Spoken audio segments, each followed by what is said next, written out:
जो आज हम पढ़ेंगे महादेवी वर्मा का जीवन परिचय, जो कि एग्जाम के मान से बहुत इम्पोर्टेंट है। महादेवी वर्मा जो है गद्य और पद्य दोनों की लेखिका है। तो हम यहाँ पर उनके कवयित्री के रूप में जो जीवन परिचय पढ़ेंगे और मुख्य रूप से इनका इसी प्रकार का जीवन परिचय आता है एग्जाम में भी। तो इनमें एग्जाम के मान से हम पढ़ रहे बच्चों, और जिस पॉइंट पे एग्जाम में पूछा जाता है कवि परिचय, उन्हीं पॉइंट के आधार पर हम यहाँ कवि परिचय दे रहे हैं, बहुत ही आसान और सरल भाषा में और महत्वपूर्ण तथ्यों के साथ देंगे, जिससे कि आपको एग्जाम में पूरे नंबर प्राप्त हो। और इसी प्रकार के और वीडियो देखने के लिए चैनल को सब्सक्राइब कीजिए। तो बच्चों चलो शुरू करते हैं। तो पहला पॉइंट होता है रचनाएं। तो कोई सी भी 3 रचनाएं आपको लिखनी होती है, निहार, रश्मि, निर्जा, यामा। ठीक है, तो इनकी रचनाएं हैं जो मुख्य है, निहार, रश्मि, निर्जा, यामा। निहार, रश्मि, निर्जा, यामा। दूसरा पॉइंट है भाव पक्ष। ठीक है, भाव पक्ष।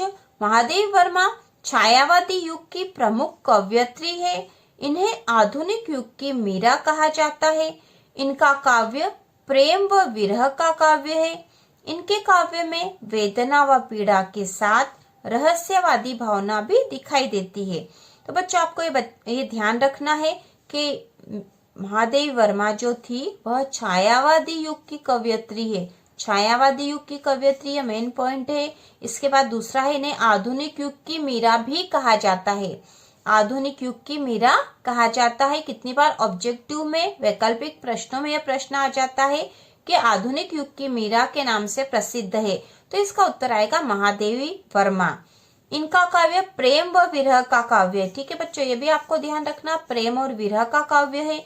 इनके काव्य में वेदना व पीड़ा के साथ रहस्यवादी भावना भी दिखाई देती है। ठीक है, तो ये जो मुख्य पॉइंट है उनके आधार पर ये भाव पक्ष लिखा हुआ, जिससे कि आपको एग्जाम में पूरे नंबर प्राप्त हो। इसके बाद तीसरा जो पॉइंट आता बच्चों वह कला पक्ष है। महादेवी जी की भाषा शुद्ध सरल हिंदी खड़ी बोली है। ठीक है, हिंदी खड़ी बोली में इन्होंने काव्य रचना की है। इनके काव्य में उपमा, श्लेष, मानवीकरण, रूपक आदि अलंकारों का प्रयोग हुआ है। इनकी काव्य शैली मुक्तक व गीत शैली है। या तो इन्होंने मुक्तक काव्य लिखा है या फिर गीत शैली में लिखे हैं। इनके काव्य में लालित्य व माधुर्य है। ठीक है बच्चों, तो इनमें मुख्य पॉइंट है कि इनकी भाषा के बारे में, इनकी भाषा शुद्ध सरल हिंदी खड़ी बोली है। काव्य में विभिन्न प्रकार के अलंकारों का प्रयोग हुआ है, जैसे उपमा, श्लेष, मानवीकरण, रूपक आदि अलंकारों का प्रयोग हुआ है। और इनकी जो काव्य शैली थी वह मुक्तक और गीत शैली में इनके गीत जो है बहुत प्रसिद्ध है। इनके काव्य में लालित्य और माधुर्य है। ठीक है, तो इन पॉइंट के आधार पर आपको कला पक्ष लिखना बच्चों। और जो चौथा पॉइंट आता है एग्जाम में वो है साहित्य में स्थान। ठीक है, साहित्य में स्थान। तो बच्चों महादेवी वर्मा छायावाद के 4 प्रमुख स्तंभों में से एक है।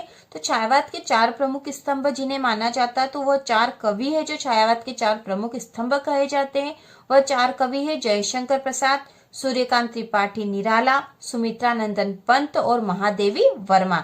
तो महादेवी वर्मा छायावाद के 4 प्रमुख स्तंभों में से एक है।